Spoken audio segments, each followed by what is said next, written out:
प्यारे बच्चों, आपकी हिंदी की पुस्तक उमंग में दूसरा पाठ है सच्चे नायक। इसकी रीडिंग के लिए आपका आज का होमवर्क था। आपको कुछ समझ में आया होगा कि इस चैप्टर में है क्या। तो इस चैप्टर की शुरुआत करते हैं। यहाँ पर एक कक्षा का सीन है, कक्षा का दृश्य। इसमें उनकी जो अध्यापिका है उनका नाम है श्रीमती गीता निहारिका। एक दिन पहले बच्चों को वो काम देती है कि आज आपने घर से कल मेरे जीवन का लक्ष्य इस विषय के ऊपर अपने अपने स्पीच बतानी है, अपना अपना भाषण तैयार करके लेकर आना है। कक्षा के सभी विद्यार्थी इस काम को करने के लिए तैयार रहते हैं। अगले दिन जब श्रीमती गीता निहारिका क्लास में आती हैं और उनसे पूछती हैं क्या सबने ये काम किया, तो सभी बहुत एक्साइटेड होकर ये बोलते हैं कि हाँ, हम सबने यह काम किया है। तो उनको अप्रिशिएट करने के लिए, मोटिवेट करने के लिए गीता निहारिका जी कहती हैं कि बच्चे बहुत अच्छा, याद रहे यह आवश्यक नहीं कि हम कोई व्यवसाय हो इस चीज़ के लिए कि हमारे जीवन का लक्ष्य क्या है। ये हमारा बिजनेस नहीं होना चाहिए। हम उस व्यक्ति के बारे में भी बता सकते हैं जो हमें अच्छा लगता है। वो हमारा आदर्श व्यक्ति भी हो सकता है, या हमारा टीचर या गुरु भी हो सकता है, या फिर कोई ऐसा व्यक्ति भी हो सकता है जिसकी हमें कोई ना कोई आदत अच्छी लगती है और उसे हम अपने जीवन में अपनाना चाहते हैं। तो उसके बारे में भी हम अपने विचार बता सकते हैं। सभी विद्यार्थी बहुत एक्साइटेड होने की वजह से एक दूसरे के सामने, टीचर के सामने बोलने के लिए तैयार रहते हैं। तो सबसे पहले जो बारी है वो आती है आरव नाम के विद्यार्थी की। तो आरव कहता है कि वो दुनिया का सर्वश्रेष्ठ क्रिकेटर बनना चाहता है और उसका आदर्श है सचिन तेंदुलकर। उसके बाद प्रियंका नाम की विद्यार्थी है, उसकी बारी आती है। तो वह कहती है, जिसकी माताजी स्वयं एक सामाजिक कार्यकर्ता है, तो वो कहती है कि मैं अपनी माताजी की तरह ही एक सामाजिक कार्यकर्ता बनना चाहती हूँ। रिशान बताता है कि वह एक पायलट बनना चाहता है और बादलों की धरती पर आकाश में हवाई जहाज में कलाबाजियां दिखाना चाहता है। इसी तरह सारी कक्षा जो है वो अपने अपने विचारों को एक दूसरे के सामने प्रकट करती है, जिसे सुनकर अध्यापिका बहुत खुश होती है। उसके बाद एक कबीर नाम के विद्यार्थी की बारी आती है, लेकिन कबीर की जो नेचर है वो घबराई घबराई सी रहती है। किसी के सामने अपने विचारों को व्यक्त करना जैसे उसके स्वभाव में ही नहीं है। लेकिन यह कार्य करने के लिए कबीर भी अपनी पॉकेट में एक स्लिप बनाकर लेकर आता है, जिसके ऊपर उसने अपना भाषण लिखा होता है। तो कबीर जैसे ही बोलना शुरू करता है, पहले हेजिटेशन की वजह से, नर्वसनेस की वजह से वो अपने गले को इस तरह से साफ करते हुए कहता है कि बड़ा होकर मैं मेजर संदीप उन्नीकृष्णन सा बनना चाहता हूँ। अब संदीप उन्नीकृष्णन वो हैं जिन्होंने 8 वर्ष की आयु में ही यह निश्चय कर लिया था कि वे राष्ट्रीय सुरक्षा बल में भर्ती होंगे।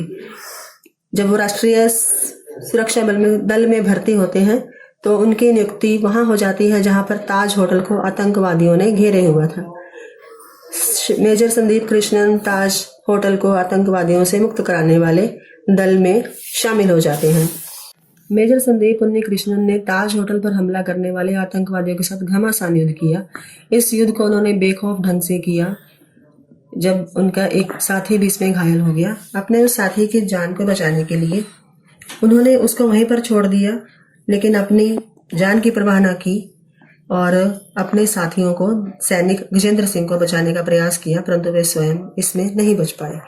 इसके बाद जो कबीर है वो क्षण भर के लिए रुक जाता है फॉर अ मोमेंट। तो 40 बच्चे जो क्लास में हैं उन सबकी आंखें उसको देखती रह जाती हैं कि उसके बाद सभी को बोलने के लिए टीचर ने 3-3 मिनट का समय दिया था, लेकिन अभी जो कबीर की स्पीच थी वो सिर्फ 3 मिनट से भी कम थी, वो सिर्फ 1 मिनट की थी। उसके बाद कबीर ने दोबारा कहना शुरू किया कि बड़े होकर वो मुंबई रेलवे में 10 वर्ष तक उद्घोषक रह चुके विष्णु दत्ताराम जेंदे की तरह बनना चाहता है। वो उनकी तरह क्यों बनना चाहता था? क्योंकि 26 नवंबर को जब मुंबई पर हमला किया गया तो उस हमले में आतंकवादियों ने जब उस मुंबई पर हमला किया तो वहां पर उन्होंने लगातार उद्घोषणा करते रहे कि लोगों को अपनी जान बचा सके। वो इस विषय में लगातार उद्घोषणा करते रहे, लेकिन एक गोली विष्णु के कमरे की ओर भी आतंकवादियों ने दाग दी, लेकिन उस गोली से वो बच गए। कबीर बोला, बड़ा होकर वो ताज होटल के जनरल मैनेजर करम सिंह कांग की तरह बनना चाहता है, जिन्होंने अपने परिवार से पहले अपने अतिथियों की सुरक्षा की थी। इसका मतलब ये है कि जब मैनेजर करम सिंह जो ताज होटल के मैनेजर थे, उनकी पत्नी और उनका परिवार सारा उसी होटल में रह रहा था, लेकिन अपने परिवार की रक्षा न करने की जगह पर उन्होंने वहां पर आए हुए जितने भी अतिथि थे उन सबको सुरक्षित बाहर पहुंचा दिया और उस होटल की शान शौकत दोबारा से वापस लौटा दी। जब कबीर ने बोलते बोलते अपनी नजर ऊपर उठाई तो उसने पाया कि श्रीमती गीता निहारिका जो उसकी अध्यापिका है, उसकी आंखें उसकी अध्यापिका की आंखें बिल्कुल नम थी, क्योंकि वो उनके विचारों को, कबीर के विचारों को सुनते सुनते उनका जो मन था वो भर आया था। लेकिन उन्होंने अपनी सुबकी किसी तरह रोकी। सुबकी हम बोलते हैं कि आंखों में पानी हो, लेकिन हम उस पानी को गले से जब नीचे उतार लेते हैं तो उसको हम एक सुबकी की तरह बोलते हैं। तो उसके बाद वो कहना शुरू करता है कि बड़ा होकर वो आतंकवाद विरोधी दस्ते के मुखिया हेमंत करकरे सा निडर बनना चाहता है। अब हेमंत करकरे वो हैं जिन्होंने जीप से आतंकवादियों का पीछा किया था और उनके साथियों डीआईजी अशोक कांते और विजय सालासर को आतंकवादियों के कामा अस्पताल के पास गोली मार दी थी। वे एक निडर अफसर थे। 7 सालों तक उन्होंने ऑस्ट्रिया में रॉ के गुप्तचर अधिकारी के रूप में काम किया था।